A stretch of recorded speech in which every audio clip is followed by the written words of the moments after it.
I'm Amber Nicole. This is Jake Glazer. There's Punk Ass and Scrape. I'm Natasha Wicks, Molly Karam. Chael Sonnen, Tito Ortiz, the People's Champ. Don't forget to check out MMA Weigh-In. Naveed Razi for MMAweighin.com here at the World MMA Awards. Talking to Frank Mir here. Frank, real quick, let's jump into the UFC on Fox. You were part of a panel that broke down a lot of the fights beforehand. Talk about that experience.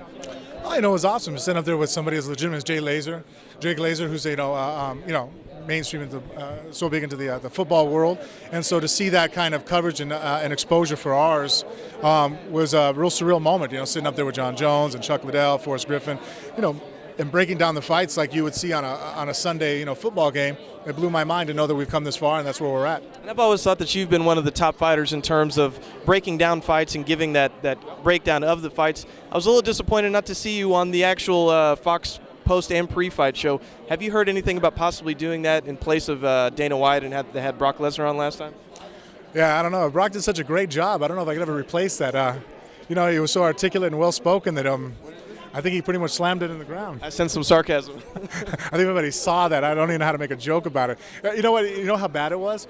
Is that I felt bad for watching it. You know what I mean? Like, I'm sitting there going, like, I know it's bad when I feel bad for him. Like, I sit there, I'm like, man, someone just cut the mic, pull it over, do a 3-shot. I thought that was a little bit of a head scratcher. Maybe they just wanted to bring mainstream ratings in because of his popularity. But I thought that was a little strange, and it was interesting to see how that went down. But I would love to see you on there in place.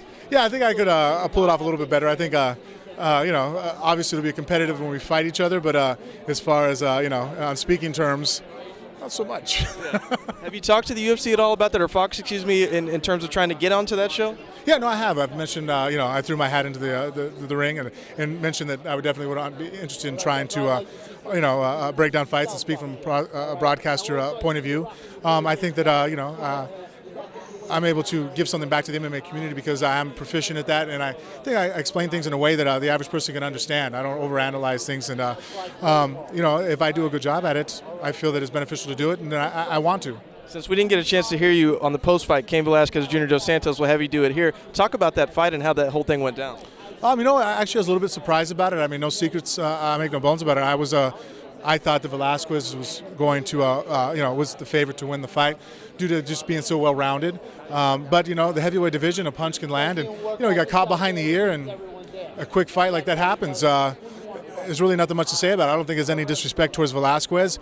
He just got caught. And, Dos Santos is obviously a hard puncher. I don't think anybody is going to deny. I mean, Roy Nelson might say you can't hit hard, but I don't think Roy Nelson thinks anybody hits hard. Yeah. One last question for you.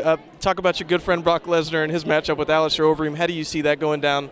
Well, I think Overeem doesn't move his feet well enough to get out of the way. I think that, he might think that the guys he's wrestling with, they're doubles or something he can sprawl on. He's not stopping Brock's shot. So I think he really has to come out with the mindset that he better land a shot and knock Brock out before he gets going. And I just don't see that happen. I mean, if percentages say that when a striker and grappler, and they're pretty much as pure as we're going to get at this point in the sport, pure grappler versus a pure striker, you got to go with the grappler. I mean, the takedown's so much higher percentage than trying to land one-punch knockout. And they fight each other 100 times. I think Brock's going to get the takedown 99 times, and I don't see how Alistair's going to get up. I know that everybody looks at his traps and his arms, and they see a big guy. I look at a guy's waist and legs, and I don't see a guy. I see a guy who's just a well-muscled up light heavyweight.